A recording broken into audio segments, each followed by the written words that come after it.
north and 750 feet northeast of the main winery operations. The yellow arrow points to the assembly building and wine tasting room. The light blue arrow points to the production and storage buildings, and the orange arrow points to the upper and lower lawn outdoor assembly areas. This is a copy of the site plan for the project. Again, the event area is located here.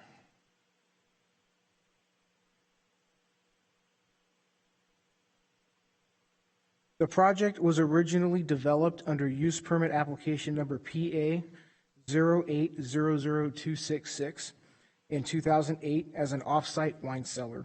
In 2009, it was converted to a small winery and has been expanded as such since. The existing winery is currently permitted to host marketing events, small-scale accessory events, wine release events, and industry events. Because the existing winery has been approved under various applications, the winery operations are currently subject to multiple conditions of approval packets. With this application, the Community Development Department has reviewed the conditions and integrated all previous conditions into the recommended conditions of approval for this application to establish one all-inclusive document. With these revisions, a previously approved condition limiting the operating hours of the wine tasting room has been removed. Wine tasting is a permitted activity for any winery, and this condition is not consistent with the permitting of other wineries in San Joaquin County. On September 20th, 2021, enforcement case number EN 2100303 was opened for outdoor amplified sound at an event. Although the winery is permitted for outdoor amplified sound, the required online marketing calendar for all winery events indicated no outdoor amplified sound would be included in the event. The enforcement case has since been closed, and the applicants have been notified that future events must accurately be reflected on the marketing calendar to avoid any future code enforcement.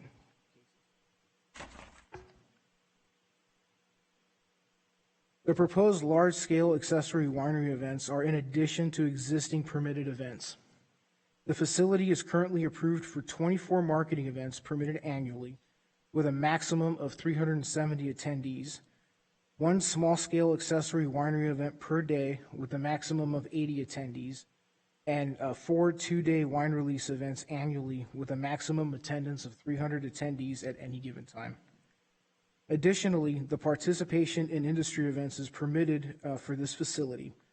Amplified noise is permitted at marketing events, wine release events, and industry events. No outdoor amplified noise is permitted at small-scale accessory events. Through the course of reviewing this application, the applicant stated that they intend to host large-scale accessory winery events instead of small-scale accessory winery events, and that they intend for these events to be similar in nature to the existing events with the allowance to have additional attendees. As a result, the Community Development Department recommends limiting the winery to one type of event per day. This has been included in the recommended conditions of approval. The applicant has reviewed and agrees to this condition.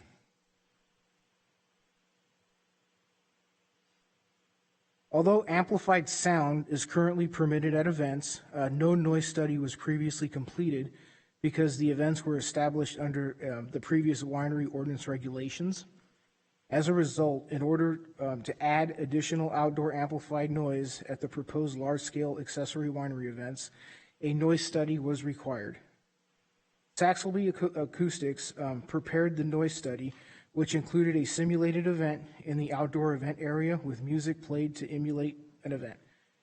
The study analyzed the noise level at 4 noise measurement sites while the music was playing under specific parameters. The study found that an event within the designated areas can meet the county noise standards with the specific parameters in place. These parameters have been incorporated into the recommended conditions of approval. In addition to these parameters, the Community Development Department is recommending that all outdoor amplified sound at large-scale accessory winery events ceases at 8 p.m. to further limit impacts on neighboring properties. The applicant has reviewed and agrees to this restriction, and it has been included in the recommended conditions of approval. The Department of Conservation and the Farm Bureau both submitted comment letters expressing concern regarding compatibility with the Williamson Act contract, and compatibility was also included in the public opposition letters. The development title confirms that wineries and wine cellars are compatible uses on Williamson Act properties, and the Board of Supervisors, with the adoption of the winery ordinance, determined that the winery events are considered accessory to a winery and thus compatible with the Williamson Act.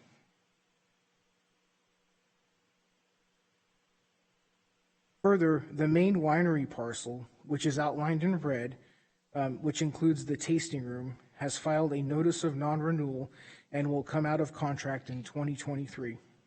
The portion of the site that will remain under Williamson Act contract is either farmed or kept in open space. Additionally, due to the unique topography and layout of the parcel and the scope of the project, adjacent farming operations are not expected to be negatively impacted.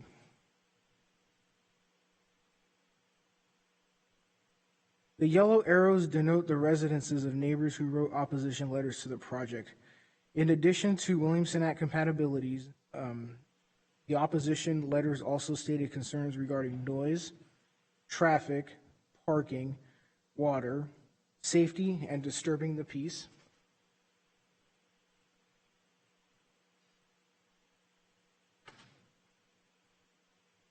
Regarding noise, the opposition stated that concerns regarding noise at events, including noise continuing past 10 p.m., the topography of the site impacting transmission of noise, and the increased number of days amplified sound would be permitted with the approval of this proposed revision. As discussed previously, a noise study found that with the incorporation of mitigation measures, all noise standards can be met by the proposed events. The Community Development Department has also recommended that the proposed large-scale accessory events be required to end at 8 p.m. to further reduce impacts on neighboring properties. Also, that identifiable security staff responsible for noise compliance be required for all events with more than 80 attendees. As a result, impacts on neighboring properties are expected to be less than significant. With regards to traffic and parking, the opposition states that existing events cause unsafe road conditions, which will worsen with an increase of events, and that there's inadequate signage directing parking on site. The opposition also states the site contains excessive parking.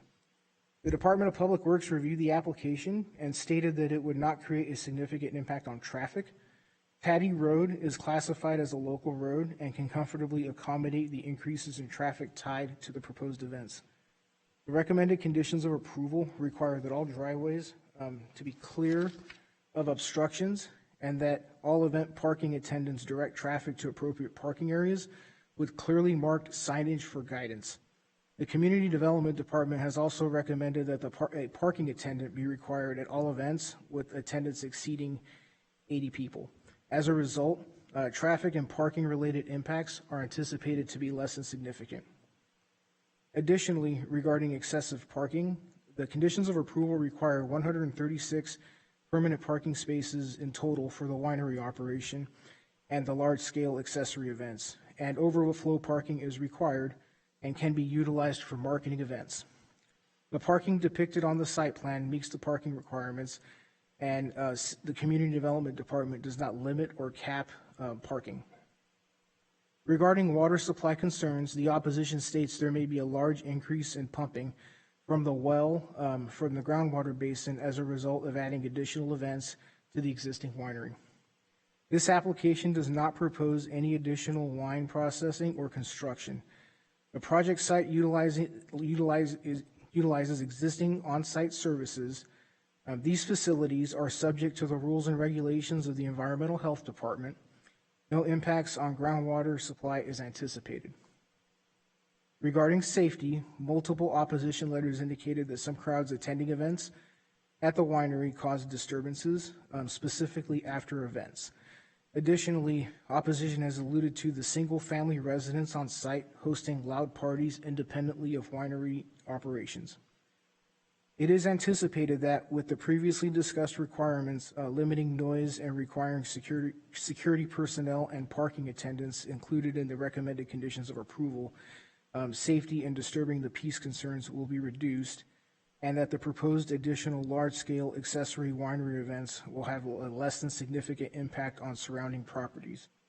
Additionally, the rental of the existing residence is not permitted as a part of the winery operation.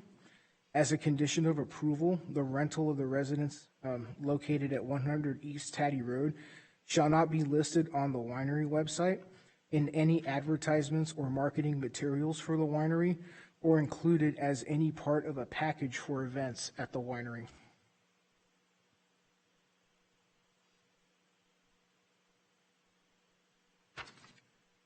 This picture depicts the lower lawn outdoor assembly area looking north towards the McCollum River. This picture depicts the lower lawn assembly area that would be looking west. The lower lawn area was analyzed in the noise study for amplified sound for large-scale accessory winery events. This picture depicts the upper lawn area looking south. The upper lawn area was also analyzed in the noise study for amplified sound for large-scale accessory winery events. This picture depicts the inside of the assembly building where indoor marketing events may occur. Staff recommends that the Planning Commission adopt the mitigated negative declaration and approve the revisions of approved actions for site approval number PA 180074 with the revised findings and the revised conditions of approval contained in the staff report. Thank you. Thank you. Any questions for staff at this time? Could you break down on amount of events that are permitted with small wineries, and large wineries? I understand.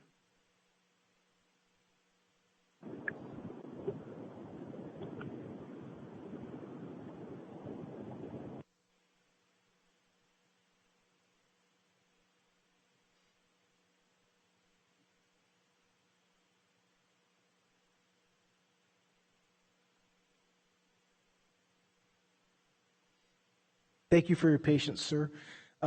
Pursuant to the development title with regards to marketing events, an off-site wine cellar is limited to a maximum of 10 marketing events per year. A small winery is limited to 12 marketing events per year. A medium winery is limited to 15 marketing events per calendar year. And a large winery is limited to 20 marketing events per calendar year. That's under the current ordinance. How do you come up with the small, medium, large? Is that the wine production? Correct. Are those numbers? Just 1 second, please.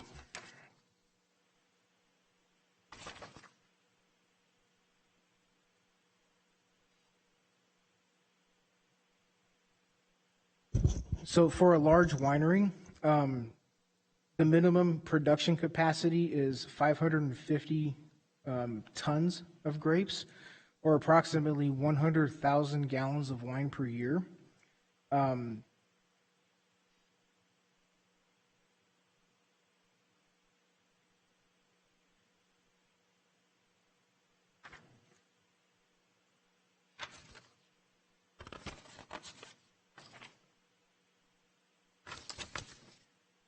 For a medium winery, the minimum production capacity is 201 tons of grapes, or approximately 36,000 gallons of wine, and the maximum capacity is just under 555 tons of grapes, or 99,999 gallons of wine per year.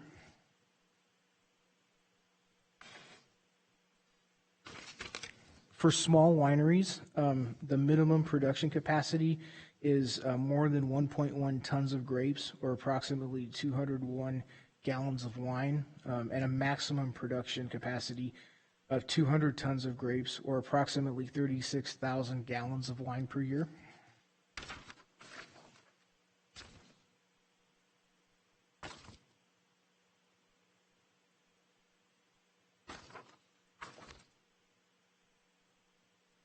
With regards to an off-site wine cellar, the storage capacity, it shall have a minimum storage capacity of 380 Gallons? 380 cases or 900 gallons of wine, and a maximum storage capacity of 5,000 cases of wine, or approximately 11,885 gallons of wine. Thank you. Any other questions? We'll open up the public hearing. Applicant or representative come forward.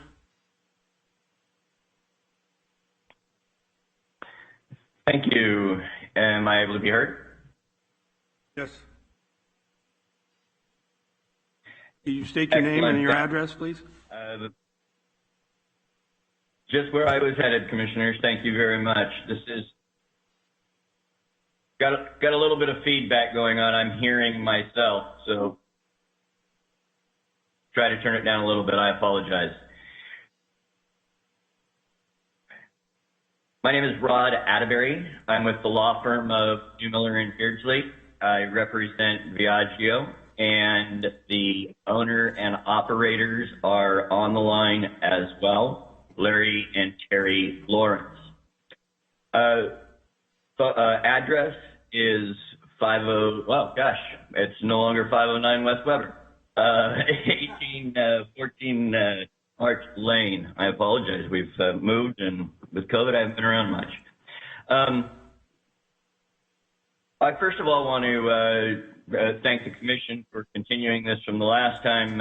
Appreciate it. We did have, or made an attempt to reach out to some of the opposition and some of the neighbors.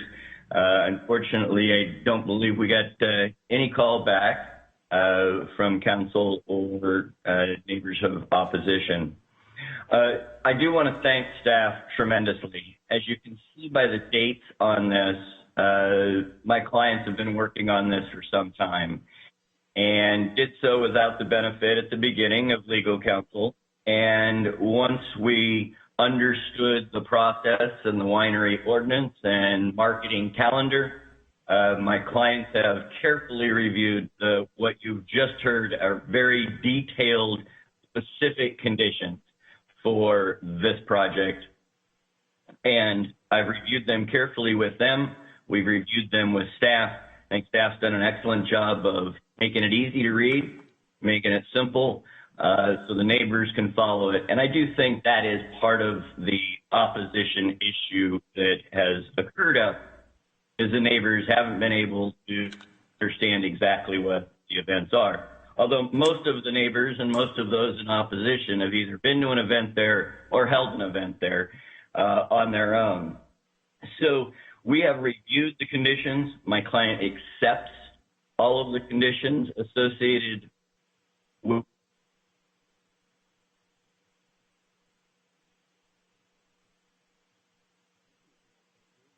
conditions of approval that were included from the previous applications, as well as the noise study and studies from Department of Conservation and those as well. With that, unless there's any direct commission questions, I'm not going to, staff's done an excellent job.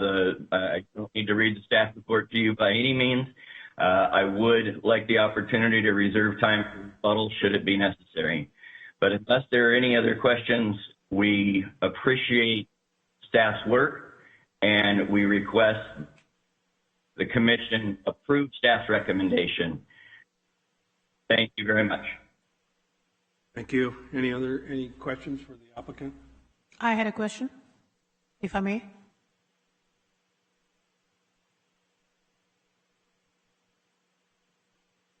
To answer? Yes, not?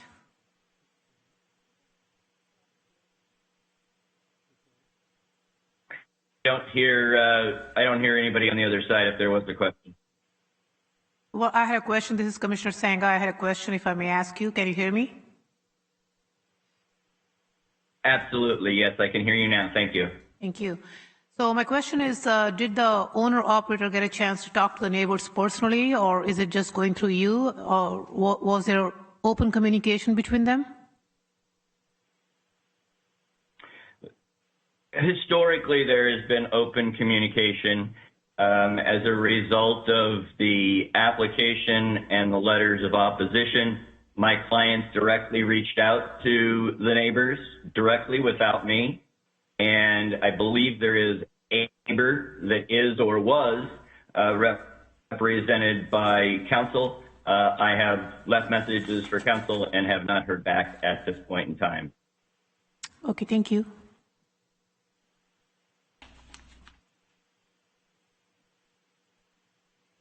I have a question. I've always had this. Is a wedding ceremony and celebration wine marketing event?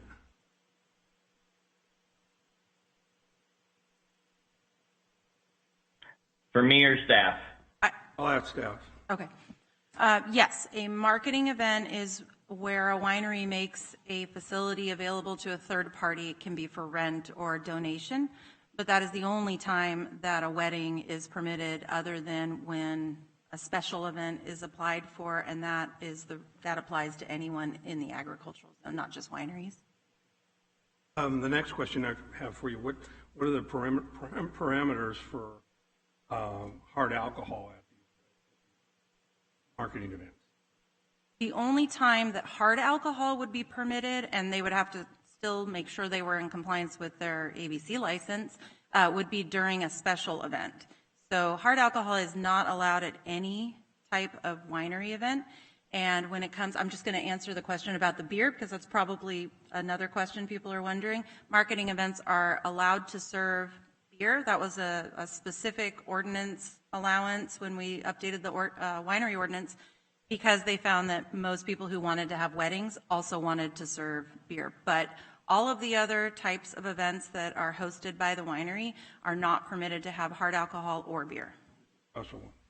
Special events could potentially have hard alcohol, because the rules of the winery ordinance don't necessarily apply, because you're kind of asking for a special event that does not have to comply with all the rules of the winery. But the marketing events are the only ones that allow beer. All right, thank you. Any other questions for Mr. Atterbury or the applicants? None at this time. Thank you. Is there anyone in the audience or online who would like to speak in favor of this application? Are you in favor of the application? Not a problem. Okay, seeing no one else that's in favor, we'll turn it over to anybody that's not in favor of this project.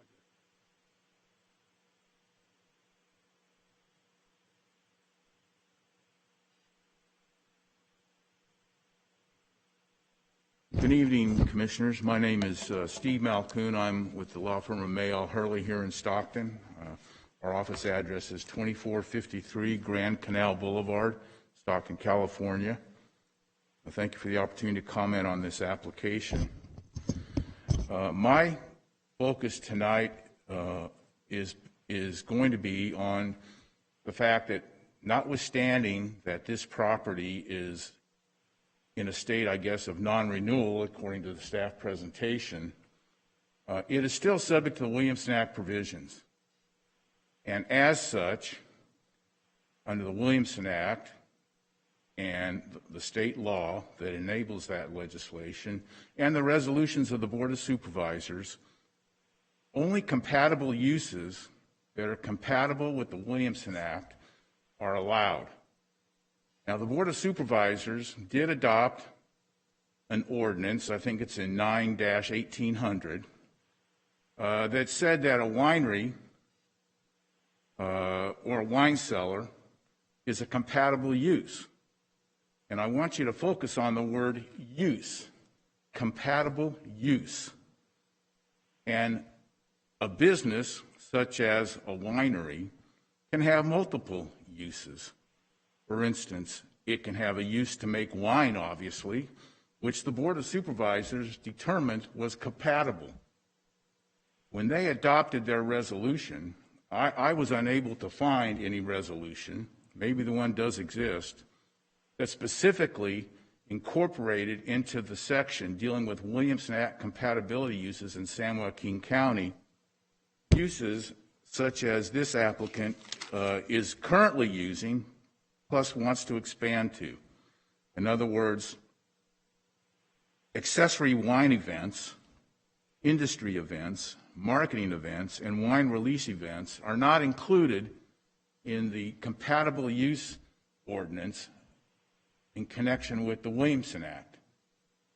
It may well be that they are uses that are permitted under the wine ordinance, but I see no resolution which focuses on the fact that those 4 uses are compatible with state law regarding the Williamson Act, that the use must be compatible with agriculture. And in order to make those compatible use findings, in order to determine that accessory wine events, industry events, marketing events, and wine release events are compatible, the Board of Supervisors is required by state law to adopt certain factual findings, which are very difficult to make. And those findings have to be based upon substantial evidence. And I haven't seen, maybe someone is aware of it, and then I'll stand down, but I've looked and have not been able to find the resolution that says that these 4 uses are compatible in the Williamson Act. They may well be okay if you're not in the Williamson Act, and this applicant may well be okay if it's not in the Williamson Act from a year from now, but right now they're in the Williamson Act. And a consequence to that is that they are being subsidized by the state taxpayers and the taxpayers of this county with respect to their property taxes for uses which have not yet been deemed to be compatible, in our view, with the Williamson Act. And for that reason, the commission alone should turn down this application, because it cannot find that these 4 uses are compatible uses under the Williamson Act. Now, I'm sure counsel for the applicant will disagree, but that's our analysis. And it may well be that the Board of Supervisors is going to have to clarify this matter one way or the other, depending upon who may well appeal this decision. But having looked at it and studied it and looked online, I have been unable to determine where there's been any resolution that specifically incorporates these uses. And you have to focus on the word use. It's a use. And a business can have many different uses. And can a farmer who's farming property in the Williamson Act open up a bridal shop or something that, a country store that might be permissible under a county local ordinance, zoning ordinance? And if he's in the Williamson Act, can he operate that bridal store? Is that a compatible use? Well, the Board of Supervisors would have to make findings that that was somehow compatible with agricultural operations. Now, I represent Mr. and Mrs. Hovatter, who live I believe, to the west of the project site. And, he wanted me to expressly convey to this commission that he's not a NIMBY, okay? He himself has vineyards in his property to the west, which I believe are larger than the existing vineyard that's before you today. He's not opposed to, to people operating a winery. But what we have here today, being presented to you today, is not a winery. In fact, what it is turning into is an event center. And if you look at the number of events that are going on in this particular facility, if this application is allowed, I mean, you count the number of events that are going to be allowed, and they are significant. I mean, there are events going on there permissibly every day. They don't have anything to do with the production of wine or winery. And this applicant wants to increase those. And my math may be a little wrong, But in the short time that I've looked at it, I mean, under the total amount of uses that they would be allowed to have, they would get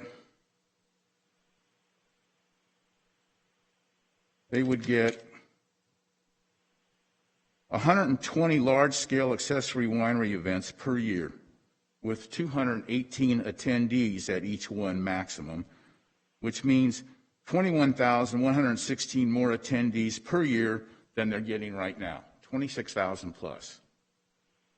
They also have 24 marketing events a year, which they can have up to 370 people participate in. They can have, now I understand they've agreed to reduce this somewhat by 10, I believe, but currently they have 80 small-scale accessory winery events, 80 people attending small-scale accessory winery events, one a day, which is 365 events a day. They have 8 wine release events in which they can have 300 people a day. And they have 12 days of special events with no limit or no noise limitations on any of those events. I submit to you that this is not a winery, that this is a marriage ceremony place, a birthday party place, an anniversary place. It is an event center. It is not compatible with agriculture. And you have to look at the evidence as to what and how they are using this event, and not just look at, without doing a deep dive into what in fact is going on at these facilities. It's not just about making wine. It's not just about selling your product to people who come to look, to come to the winery to buy. My client lives out there. He says that routinely there's cars parking on the side of the road, that the parking is not limited to their on-site parking. I've read some of the complaints of some of the other neighbors. They're consistent with, and we are supportive of those claims that they made, and my client confirms that many of those same incidents happen, that there's trash out there, that there's loud noise. And there's a difference between doing a formal noise study under a controlled environment and controlled wind conditions and maybe fog conditions or sunny conditions, or if it's at day or if it's at night, and ambient noise levels. And my client is lives in a substantial home, I'll call it, and he can hear the noise inside his house when the noise is going on today. And that that's a factual matter. Asked me to deliver that to you. It may well be inconsistent with what a technical study says, but he can hear it inside his house. Now, maybe it doesn't raise to the level of what someone might consider as a significant impact, but you can hear it. And if you have to hear that noise as many times as this applicant proposes to have events, it becomes a problem. There is something that is there that is invading upon, the interests of the other adjacent property owners.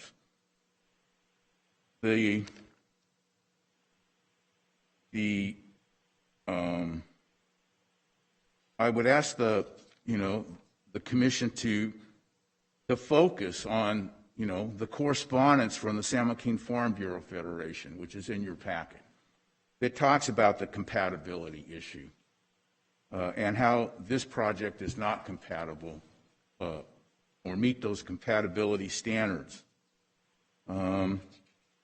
I'd also ask you to consider and focus on the letter from the Department of Conservation, in which they themselves try to estimate the number of people and events that are going on page, well, it's staff page 12, it's page 2 of their letter.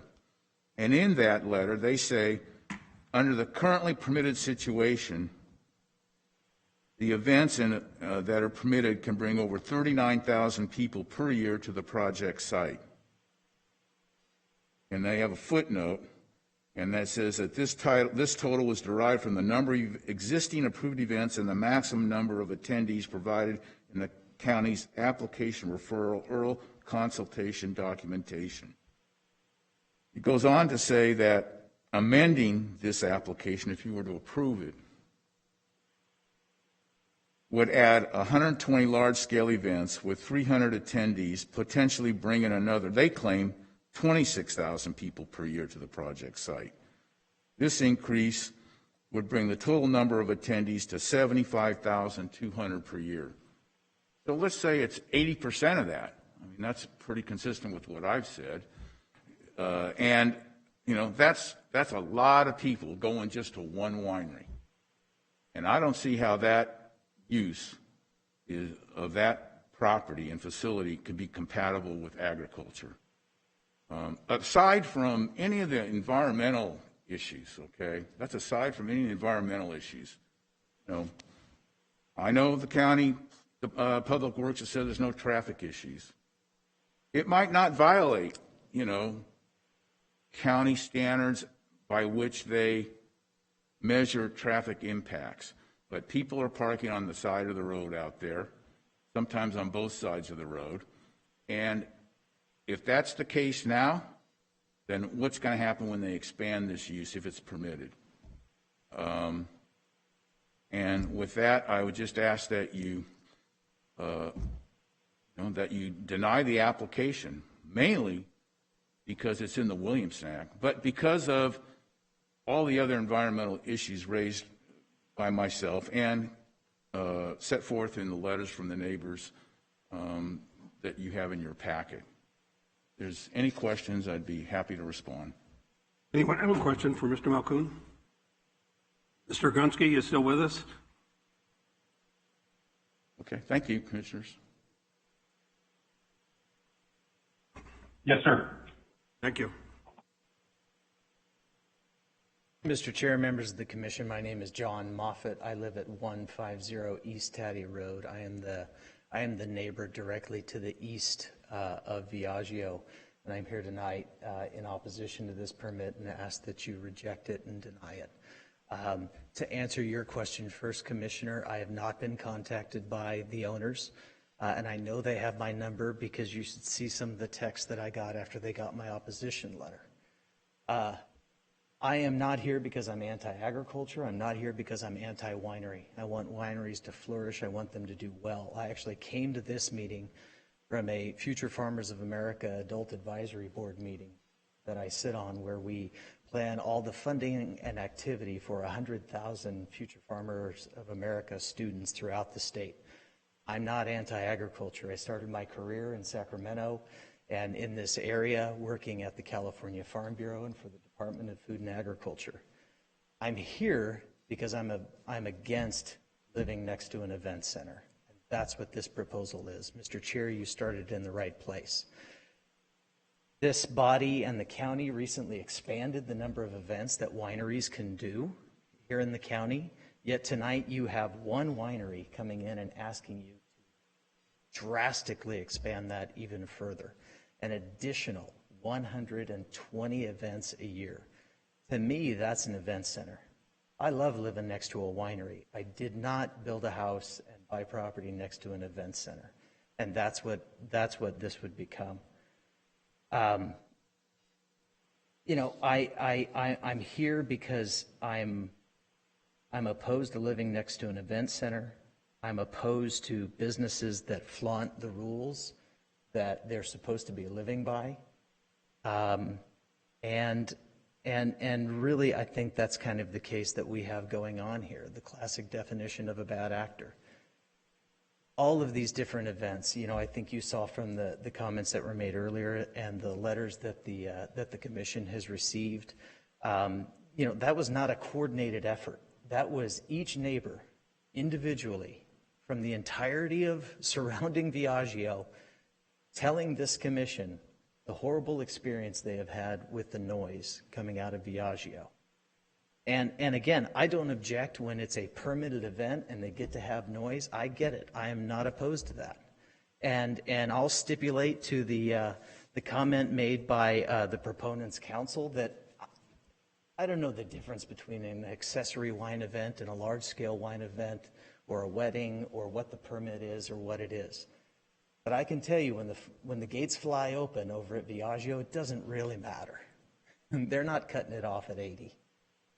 But I do know that when the clock strikes 10 or 10:30 and I can still hear the music inside my house at 11, 12, 2 a.m., I know that's not permitted. And part of the issue that we have is that enforcement of the existing rules is almost non-existent. And you know, we have contacted the county staff about it, basically saying, okay, what do we do about this? Who do we talk to? I fully understand the time constraints that and the all of the things that county staff have to do within the budget constraints that they have.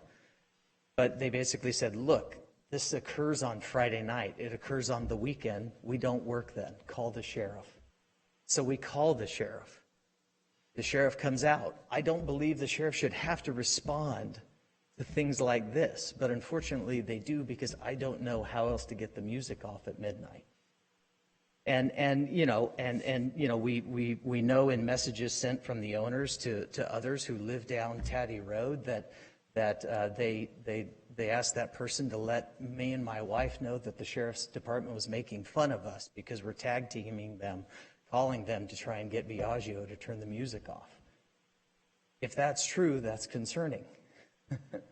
And so, you know, we look at this expansion, we look at, you know, the additional number of events with amplified sound, and we know what's happening out there already and the fact that they don't follow the rules that are there.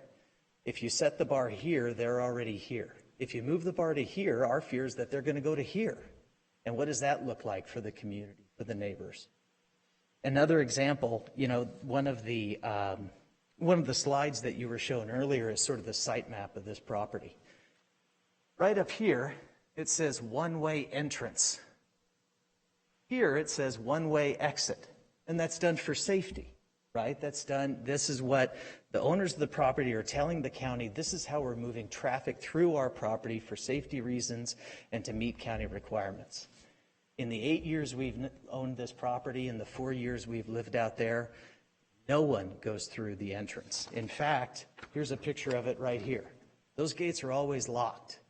If you go up to those gates, there's a sign that says, the entrance to Viaggio Winery is behind you. Here's two more signs pointing people going to Viaggio and the entrance sign pointing towards the exit. Here are the two toy soldiers. This was taken a couple weeks ago. The two toy soldiers flanking and a sandwich board around where they are telling consumers, patrons, to enter here. Everyone is coming and going through one entrance at the facility. No enforcement. You know, in addition, when you, you know, and I understand some of the conditions that the staff have proposed to try and address some of these things. You know, again, I don't know the difference in an event, and I don't know what a sound study may or should look like or what an appropriate decibel level is, but I can tell you pretty much every spring, summer, and fall on every Friday, Saturday, Sunday night, I can stand in my backyard and hear the band. And sometimes it goes very, very, very late into the evening beyond what's allowed under any sort of permit condition. Staff has proposed having someone there to control noise, tell them to turn it down, has proposed having someone there to help control traffic and shut down events when they're supposed to. I appreciate the concept, but I don't think deputizing someone paid by Viaggio is going to be effective. Do we truly expect someone who's getting their paycheck from the winery to go up to the the people at the winery and say, 10:30, time to shut the music off. Sorry, there's 90 people here. There's only supposed to be 80. You got to kick out 10. Not going to happen. It's just not going to happen. And last but certainly not least, you know, one of the things that was noted in the staff was that they would no longer be allowed to rent the facility as part of these various events. And my simple question to that is, does that also apply to VRBO? Because if it doesn't apply to their ability to VRBO the property, then that's an exception you can drive a truck through. I went this afternoon. On VRBO, I can get the Viaggio on the River Estate and Winery for $1,100 a night here from February 11th to the 13th. Cool, $3,000. I could rent it. All they've got to do is say, okay, look, you can't rent the house as part of the event. You know, mom and dad of the bride, as you're signing the contract to have the wedding here. But here, just pull up on your iPad right now the VRBO, rent it through there, and hey, guess who gets to approve those rentals? They do. And so it really is a distinction without a difference. You know, again, I am not anti-winery. I'm not anti-agriculture.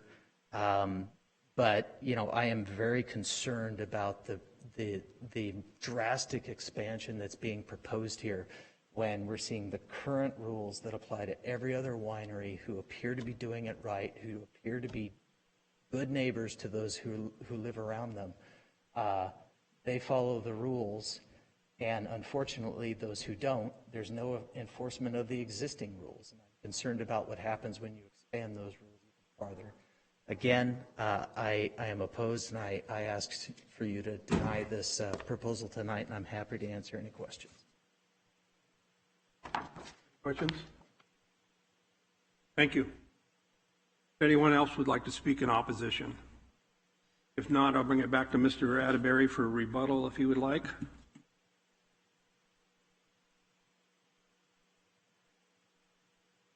Yes, please. Thank you. So I did want to start with Mr. Malkoon's concerns, and I'm going to try to go through them one by one as quickly as I possibly can. But I would also defer to staff for any of additional comments or questions or info provided. The letters in opposition that are before you have been around for a while.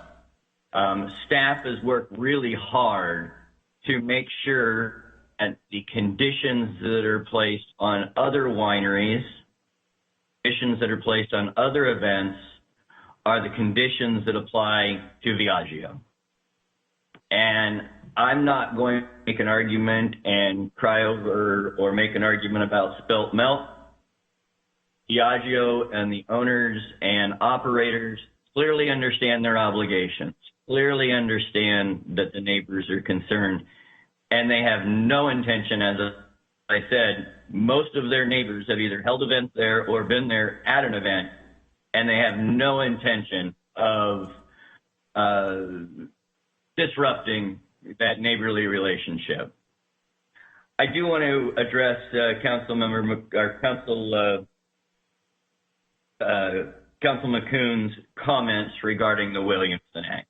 And he's just misreading it. Staff has placed the excerpt very clearly in your staff report at page 7. It's development title section 91810.3 sub 1 double A, that wineries and cellars are compatible uses on contracted land. Mr. Malkoon would have you believe that the use of having a winery, as he conflicts with his own statement, that there's many uses that could be on there. A house, a wine tasting room. Furthermore, that same paragraph that I'm citing for says, by staff, the Board of Supervisors, with the adoption of the original 2000 and the updated 2016 winery ordinance, determined that events as a use outlined in Chapter 91075 are considered accessory to the permitted main use of agriculture and of having a winery. This is their storefront. This is their ability to market.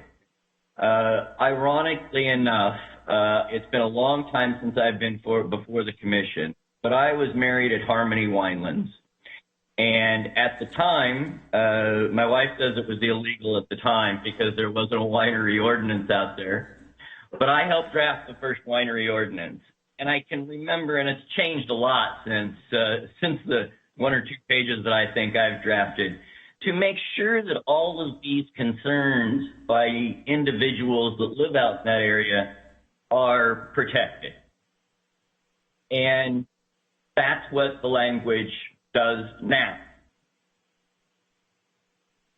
I can tell you that the impetus for having a winery ordinance, and I don't know whether you can see a video of my clients, but as soon as Mr. Malkoon talked about the numbers and 39,000 people, I can tell you my client's face lit up a little bit. If we could actually get that many people to attend events in San Joaquin County and Lodi Appalachian and come enjoy what we have to offer, I think we'd all be pretty happy about it. I can tell you that was the impetus behind the winery ordinance back then, is we did not have a market. We're competing with French wines, we're competing with Italian wines, and we're competing with Napa and Sonoma and those others. And that's how the marketing event ordinance got started. I'll just say, as to the Williamson Act, for one last comment, that absolutely you should look at the use, and the resolution that I think Mr. Malkoon is looking for is just misstated. It's an ordinance.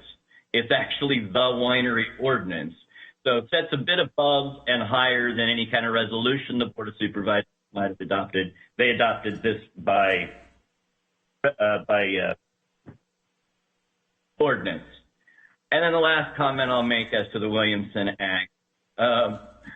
I don't know how many people have worked or how much Malkoon has done with the Williamson Act, but I can guarantee you my clients are not being subsidized by the subsidies that they receive out of the small remaining area. Remember, it's still just a small remaining area. It's being pulled out of the Williamson Act. But if anybody thinks that they're being subsidized and subsidizing that business through subventions from being in the Williamson Act, they're just sorely mistaken. That's just not how it works in the ag industry. And I said as general counsel for the Habitat Conservation Plan here locally, and I can tell you farmers are not finding that the Williamson Act is the windfall that everybody thinks it may be. But Mr. Malkoon said he was really kind of done with that issue and didn't really have a concern. Maybe they are consistent and they'll be out. And then we get into all these other conditions, parking conditions, noise study analysis. I think he's questioning the veracity of a very well-known noise expert in this community. And I'm fairly confident that they did not put their name on that noise study without thinking about what impact it would have. And somebody may make an argument that, well, the wind was in a different direction, or if you read the noise study very carefully, it contemplates and extrapolates for all of those issues. And at every location that they test, they are below the noise requirement. In addition, this condition of 8 o'clock, although my clients have agreed to it, is a condition that I think is fairly unique. I think it's earlier than most, number one.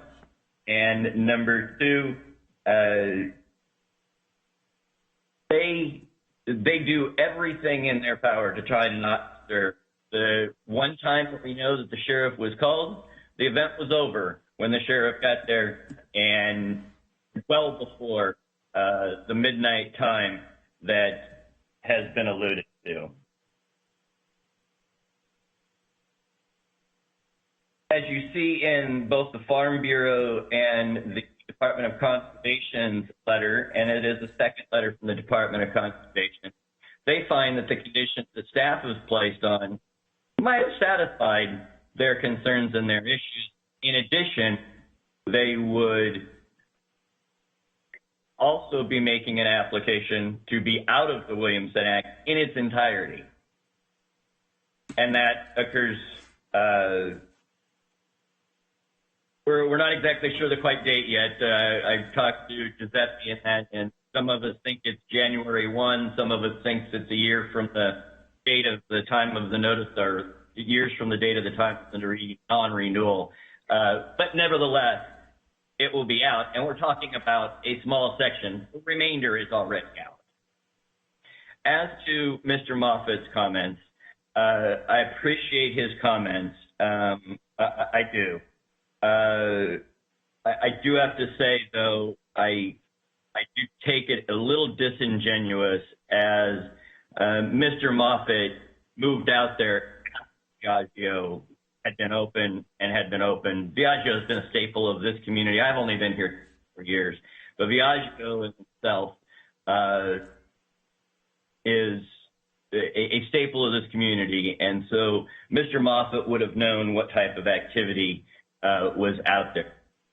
And I'll defer to staff as to this, but the math that is being done by both Mr. Malkoon and Mr. Moffat, I don't believe is accurate. And what they've done, they've shifted their event to allow them to have some events that allow more people and allow some events that have less people so they can still run their tasting room on a daily basis. So, yeah, is Mr. Moffat correct? They could be open daily?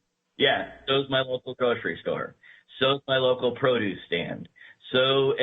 And that was one of the issues that I think was raised. If a farmer goes out there and puts up boutique, yeah, that's different. But what my client's doing is what the farmers do is they're putting up a stand and selling their produce and they're selling their vegetables. They do it in the form of wine bottles. And the events are the way they advertise. That is exactly how you advertise. Very impetus as to the winery ordinance itself. As you can see in the conditions of approval, the security has to be hired. Yeah, somebody's got to pay them, but a reputable company can be turned in if Mr. Moffat doesn't think they're doing their job. As to the cars parked on the street, I'm not going to speak to that. It's just not accurate. And as Mr. Moffat has brought several pictures before you, if there were cars along the street, it'd have been nice to see a picture of all those cars that were there. He also alludes to the fact that my clients are trying to game the system by using this as a boarding house or using this to allow individuals to stay there. That's just not the case. The conditions read very clearly, if it's associated with the wine event, the house is not to be rented for that purpose. So that's outside of anything that you possibly say associated with that. You want to wrap up your rebuttal? If you could? I'll make one last comment. I'll make one last comment and then wrap up, Mr. Chair. We've heard this, that it can be heard in the House on a regular basis. Based on the noise study, one, that's almost impossible. And two, as Mr. Moffat correctly identifies, there's lots of people out there doing this. There are lots of events that go on in the Lodi Appalachian Valley and the wine areas out there on a regular basis. And if they're ours, I'd be really surprised. But I do think that a combination of them, yeah, maybe there is some noise out there on Friday and Saturday night, but I do appreciate your time. I appreciate their time, and we're happy to meet with our neighbors at any given time. And thank the commission for your time, and again, ask for your support in approving this application. Thank you. We'll close the public hearing, bring it back to the commission. Comments? I have a comment.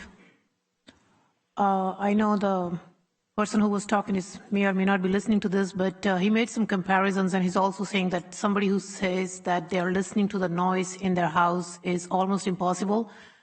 So the person who's made that comment is right here, so you're just trying to say that the person is either lying or maybe you know better than he does because maybe you were in the area late that night or whenever that thing happens. Another comparison that was made that really doesn't make sense coming from a person who's representing the client is saying that it's the same thing as a fruit stand. With all due respect, the fruit stands don't have the amplified sound going on late at night. People are not dancing and having drinks and all that around the fruit stand, so that's not a fair and comparable comparison. I don't know this area, but I know some other areas that do the same thing.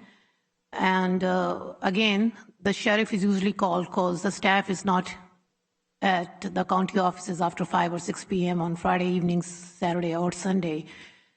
So with so much going on, even if you call the sheriff out there, by the time they get there or something happens, it doesn't work that way. The reason I say that is I'm speaking from my own experience. And to be clear and to be transparent, I own an event center. And I know how things can get rowdy sometimes, even when you do have the security. It does get controlled. People have to stay within certain limits. But to say that, no, the sound doesn't exceed, and things like that don't happen. When things are, people are drinking, people are having fun, they're supposed to have fun. Depending on how long it goes, you cannot be calling the sheriff's department out there at night on every weekend because they got other things to do. So my response to your rebuttal, very respectfully, sir, is that we need to compare apples to apples here. And that being said, I will end my comment here. Thank you for your time. Anyone else? Yeah, my major problem with this is adding 120 large-scale events. I've actually been at some of the events, and I know they can be loud. I think if the applicant had actually come with a number not as large as this, I may be in favor of supporting it, but I just cannot support something with that large number that is being right. Do you have anything? That seemed like an awfully large number compared to all the other wineries. And it does sound more like it's an event center than what goes on at the other wineries. It's a beautiful spot. I think the 8 o'clock requirement is good. I just think it's too many. Mr. Gunsky, you have any comments? Yeah, I don't know if you guys can hear me or not, but, there's 41 events through May at the Stockton Arena total, and that is an event center. This is a big ask to me. The comparison to a local grocery stand, they're not selling alcohol at the local grocery stand. Later on, if we need to relook at some of the wording in the wine ordinance, I'm all for it, but this is a big ask to me, and I don't think it doesn't fit what I would want if I was living in the area. We got to take everything into consideration, neighbors. Yeah, that's pretty much it. But I mean, you're talking again, the Stockton Arena through May has 41 events. I don't know if you've been in one of the Stockton Thunder games. There's probably about 5 people there, so we're talking quite a lot of people with alcohol driving down small roads. We got to support the wineries, but we have to find a better way to do it than adding this many events. Thank you. I had a couple of questions for staff. Somebody from environmental health here could come up and answer my question. When you have an application of this size that they're going to potentially increase the number from 21 to 26,000 guests a year, what triggers a traffic study? That little county road is going to get a hell of a lot more traffic those numbers. What triggers a traffic study for an application like this? Chairman Hamilton, for a traffic study, I might refer to Public Work for a comment for that. Okay, well, you're with your environmental health. I got a question for you. Sure. On an increase in number of guests from 21 to 26,000, how does a private sewer work out on something like this? The Environmental Health Department require applicant to do a study to evaluate the current septic systems to see if it support the proposed project. So until the study is performed and done, the septic system will need to be done before the project could be go forward. Have to be enlarged. Correct. There's a study is required. Thank you. Thank you. Can you come up and answer my question? Thank you.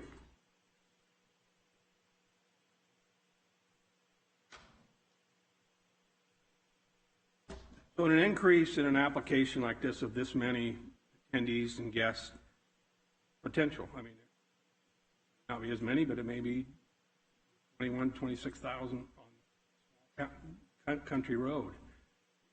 When does that trigger a traffic study? Take a look at this before the application comes out. Sure. So to your original question on when a traffic study would be required, if it were a brand new application, so if there's nothing existing out there, any potential development that generates 50 or more peak hour, so at the peak hour of the traffic coming in, that would trigger a traffic study. In this case, with the 2008 application, there was a traffic study done for 370 people at the 24 approved marketing events. Right. So there wasn't a traffic study with this one because the peak hour is actually less. They're actually generating less traffic than what those 370 people events would generate. So what you're telling the commission with possible increase of 18 to 21,000, there'll be less traffic? No. So again, it's a peak hour. So it's not a cumulative over a year. Okay. And I'll have to. So you tell me that if you get this many people coming to an event that starts at 5 at night, they're not going to back up on Peltier Road? In the traffic analysis that was done in 2008, that's correct. That was done on the lower number. What was that? That was done on the lower number. No, a higher number actually. It was almost triple the amount of attendees. Done on this number that's presented tonight, 26,000. Again, it's not cumulative. They look at peak hour. Yeah. Because Caddy Road is a very far. It's a farm road. Yeah. Yeah. Put this many people on it. Yeah, so again, the analysis that was done in 2008, the acceptable level of service analysis is what we use to analyze the intersections. They actually found that they were level of service A and B. B was actually the worst. C is acceptable for county roads. And again, that was for the 370 person events. Okay, thank you. I appreciate that. I just have a couple other comments. I was on the commission, I've been on it 10, 11 years now, when this winery ordinance came about. And my biggest fear was, and I live in the country, my biggest fear is, who's here first, the neighbors or the event center? You have to look out for the neighbors. And I think that's our job here, is to watch out for the neighbors, that you don't get overwhelmed and the music shuts off at the right time. So I asked the gentleman from Code Enforcement, you're going to be able to put people out in there on Friday, Saturday, Sunday nights to keep the music down and keep traffic flowing, whatever. Shut them down and count heads. Because everybody knows if you have an event center, nobody's going to count heads. You can get a permit for 250. You can have 350. Nobody's going to say anything. Code Enforcement, I know they're buried with a lot of issues. They told me it's complaint driven. So we really don't hear about it till Monday morning until the horse is out of the barn. So you've already picked off a lot of neighbors, said, well, Code Enforcement will go talk to the operators of the winery and ask them not to do it again. They're not, so then no other enforcement, there's no other. I've always thought that you go to a wedding for the bride and groom, but I guess wine nowadays. I feel for the neighbors because I said this back 10, 11 years ago. We're not careful in this county, you're going to let wineries, and I'm a farmer and I support grape industry and the wine industry, you're not careful, a lot of these guys are going to have weddings and have quinceañeras, have whatever, anniversary parties, and if you can make 5,000 on one, why not have 10 more? That's what's happening now. I think we're looking at this as something that wants to be a major event center. I don't believe it's good for the county. It's not good for the wine industry. Definitely not good for the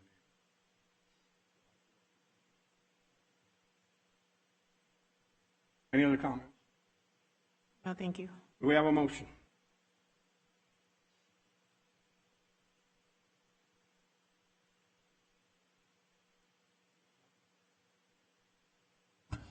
Make motion for item number 1, revision for approved action for previous approved site approval, number PA 1800074, Larry and Terry Lawrence, co-owners of Viaggio, Inc.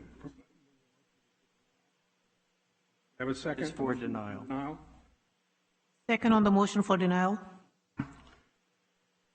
Roll call, please. Commissioner Rustaller, Yes. Commissioner Grunsky, Yes. Commissioner Midgley, Commissioner Sangha, Yes. Commissioner Hamilton. Yes. Motion for denial passes 5-0. The appeal period for this agenda item expires January 31st, 2022 at 5 p.m., and the appeal fee is $648. Thank you. Moving on to other business, Planning Commissioner comments, Director's report. No, Chair, we are I don't have any additional comments, but we do have 2 cancellation of meetings in the near future, so we will be canceling the February 3rd and 17th meeting, and we will be back to you on March 3rd for the next hearing. We should also have some more information for the commission at that time regarding any kind of relocation to the Ag Center. We are in communication with both Department of General Services and the Information Services Department on that issue. Okay, thank you. Any other questions or comments? If not, we're adjourned.